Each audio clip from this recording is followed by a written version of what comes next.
Assalamualaikum warahmatullahi wabarakatuh. Perkenalkan, nama saya Melani Bintari SPD. Saya mengajar fisika di SMK Pasundan 2 Banjar. Nah, untuk video kali ini saya akan menjelaskan tentang alat ukur. Nah, apa yang dimaksud dengan alat ukur? Alat ukur itu adalah alat yang digunakan untuk mengukur sebuah benda atau kejadian. Nah, tapi untuk video kali ini saya akan membahas tentang alat ukur panjang saja. Nah, sebenarnya alat ukur panjang itu banyak ya, ada alat ukur baku dan alat ukur tidak baku. Nah, apa yang dimaksud alat ukur baku? Contohnya adalah depa, hasta, jengkal, itu alat ukur tidak baku karena tidak sesuai dengan ketetapan internasional ya. Dan ada yang namanya alat ukur baku. Nah, alat ukur yang sudah ditetapkan ya, sudah diakui oleh internasional, dan salah satunya ini ada alat ukur baku ya, ada yang namanya meteran. Nah, meteran ini biasanya digunakan oleh penjahit ya. Oleh penjahit digunakan untuk mengukur baju yang akan dia jahit ya. Contohnya untuk mengukur lingkar pinggang gitu ya, atau untuk mengukur lengan ya. Untuk mengukur lengan bisa dengan menggunakan alat ukur ini.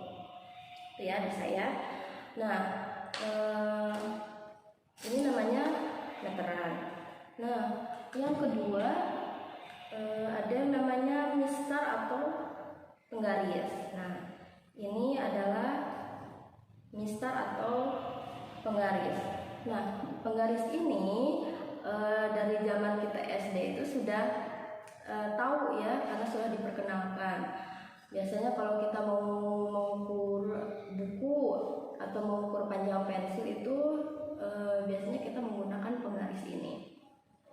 Nah, penggaris ini skalanya adalah 1 cm, dan dalam 1 cm itu ada skala kecil di atasnya yang menunjukkan per 1 garis itu adalah 1 mm ya. Ini ada garis kecilnya, dan ketelitian dari penggaris ini adalah 1 mm.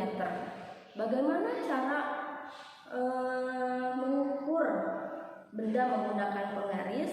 Contoh, saya akan mengukur panjang kertas ya. Panjang kertas ini akan saya ukur. Nah, coba kita lihat. Nah, ini ada, nah ini tadi gini ya, 25, terus ada strip 3 atas ya. Jadi panjang kertas itu adalah 25,3 cm. 25-nya dari skala ini cm ya. Terus 3-nya dari strip yang atas ini. Ya, strip atas ini 3. 1 2 3. Jadi hasilnya 25,3 cm. Oke. Saya yakin semuanya pasti sudah bisa mengukur dengan menggunakan penggaris atau mistar ya, karena di SD kita sangat familiar ya mengukur benda dengan menggunakan mistar atau penggaris. Nah, yang kedua ada yang namanya ini jangka sorong ya. Kalau saya ingat-ingatnya jangka sorong itu ini yang disorong-sorong gitu ya. Yang disorong-sorong ini namanya jangka sorong, atau bahasa internasionalnya vernier caliper ya. Nah, untuk jangka sorong ini ada bagian-bagiannya. Yang pertama ada namanya rahang atas tetap, rahang bawah tetap, rahang atas sorong, rahang bawah sorong. ini ada pengunci ya, digunakan untuk mengunci ketika benda sudah pas untuk diukur. Terus ada yang namanya skala utama. Skala utama itu ini ya, skala utama itu yang tetap ya, yang tidak digeser-geser. Dan ada yang namanya skala nonius ya, skala nonius yang digeser-geser nih, yang bisa digeser. Ini skala nonius, ini ada bagian-bagiannya nih. Untuk skala atas ini, skala tetap ini skalanya 1 cm. Nah, untuk skala nonius adalah 1 mm. Nah, untuk ketelitian dari jangka sorong ini adalah 0,1 mm. Jadi alat ini lebih teliti daripada penggaris ya. Kalau penggaris tadi 1 mm, kalau jangka sorong ini 0,1 mm ya. Bagaimana cara mengoperasikannya? Nah, di sini saya ada kubus ya. Nah, kubus kita ukur, kita masukkan, ini yang geser ya, ini geser, terus kita masukkan. Nah, kalau sudah pas kita kunci ya, kita kunci. Nah, bagaimana cara mengukurnya?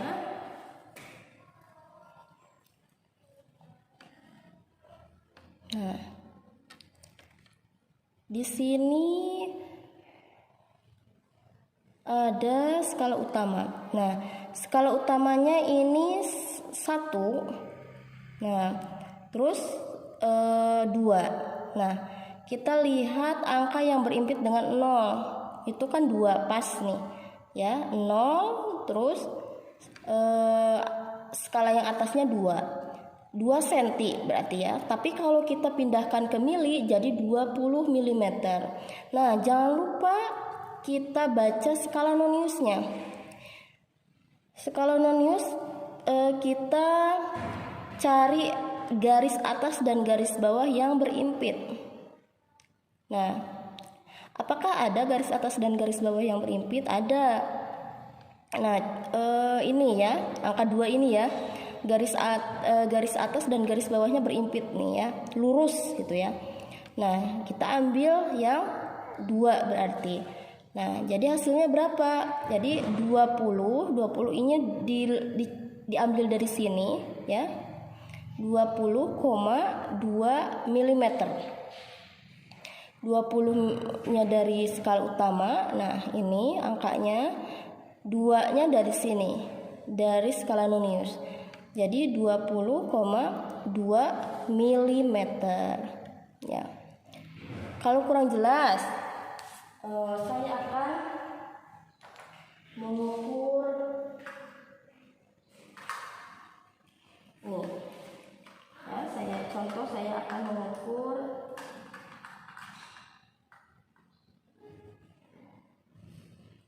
lebar dari meteran ini. Nah, saya ukur berapa lebarnya.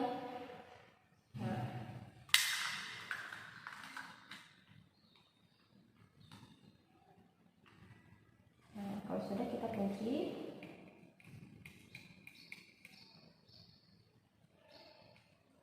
Nah, kalau sudah dikunci, nah berapa ini alat lebar dari meteran ini? Nah, yang pertama kita cari dulu. Nah, ini 1, kita ubah ke milimeter jadi 10. Nah, terus kita lihat nih skala yang berimpit dengan 0 nih. Berarti 10, 11, 12 ya, 10, 11, 12, 13, 14, 15. Nah, 15 ya, ke 15. Nah, jaraknya adalah 0, jarak batasnya. Nah, berarti ini 15, nah kita cari garis yang berimpit antara atas dan bawah. Nah, garis yang berimpit berarti ini 2 lagi ya. Nah, angka berapa nih yang berimpit? Angka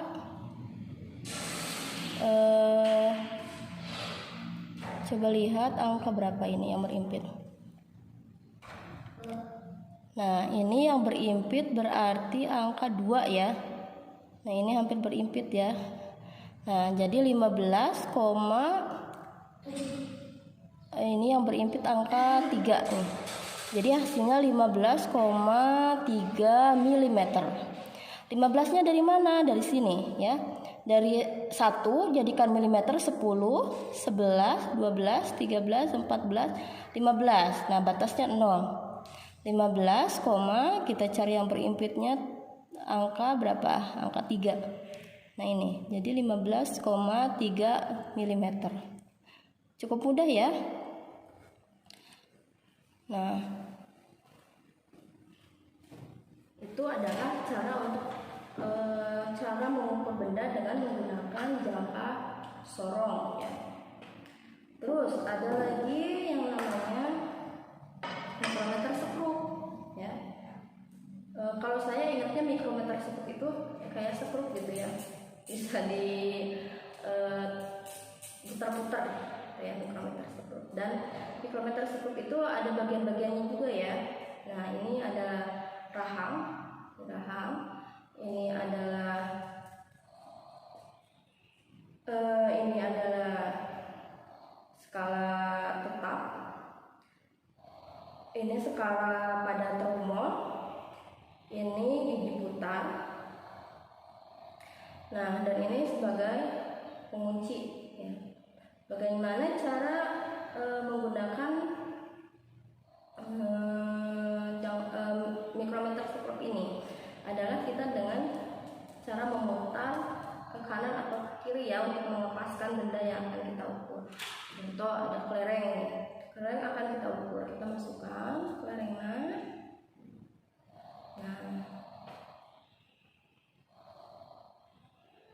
Nah, kita paskan. Kalau sudah pas,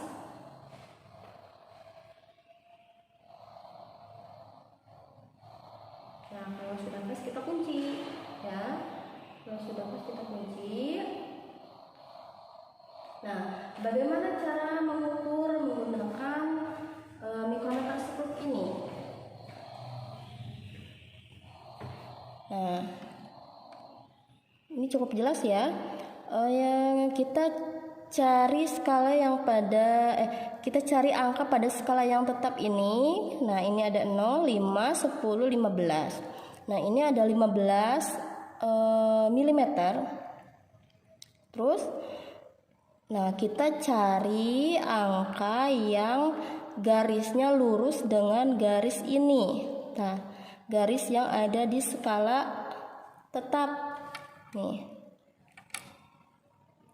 Nah, ini kan garisnya lurus ya. Nah, ini yang 25 ini. Nah, garisnya lurus. Nah, garisnya angka 25 ini lurus dengan ini, dengan garis ini. Nah, jadi 25. Nah, berarti 15,25 mm. 15-nya dari mana? Dari sini, dari skala tetap ini kan 10, terus ini 15. Nah, 25-nya dari mana? Dari sini. Ya, dari skala pada tromol. Nah, berarti 15,25 mm. Ini cukup mudah ya. Nah, coba kita mengukur kertas. Kertas ini kan lebih tipis. Nah, biasanya kalau pakai penggaris atau pakai mikrometer, jangka sorong itu kurang teliti ya. Lebih teliti dengan menggunakan ini mikrometer skrup. Nah, kita masukkan kertasnya. Nah, kita putar di bagian gigi putar, kita paskan sampai pas sekali ya. Nah, udah pas sekali. Kalau sudah kita kunci. Nah,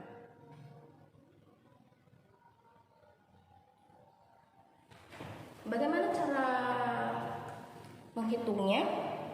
Nah, coba kita lihat ini. Nah, ini ada angka 0 pada skala tetap ya. Ada angka 0 pada skala tetap. Nah, pada skala tetapnya angka 0 dan skala pada tromolnya kita lihat garis yang lurus dengan ini.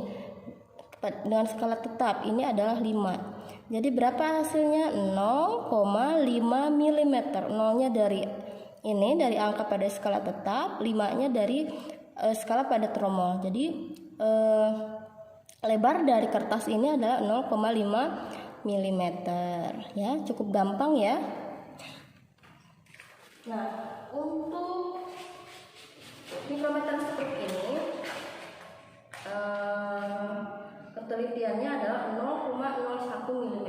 Jadi lebih teliti dibandingkan dengan penggaris, dibandingkan dengan jangka sorong ya, karena sangat-sangat teliti. Ketelitiannya 0,01 mm. Sedangkan penggaris 1 mm. Kalau jangka sorong ini 0,1 mm. Jadi biasanya anak teknik ya, baik itu di SMK atau di perkuliahan, kalau mau mengukur benda-benda yang sangat tipis atau sangat kecil ya, biasanya mereka menggunakan ini ya, mikrometer skru, karena ketelitiannya 0,01 mm. Tuh, gampang ya cara mengukur pada alat ukur di pelajaran fisika. Nah, mudah-mudahan video ini bisa membantu kalian yang sedang mencari informasi cara mengukur alat ukur gitu ya. Dan jangan lupa channel YouTube saya, like, comment, and share. Terima kasih.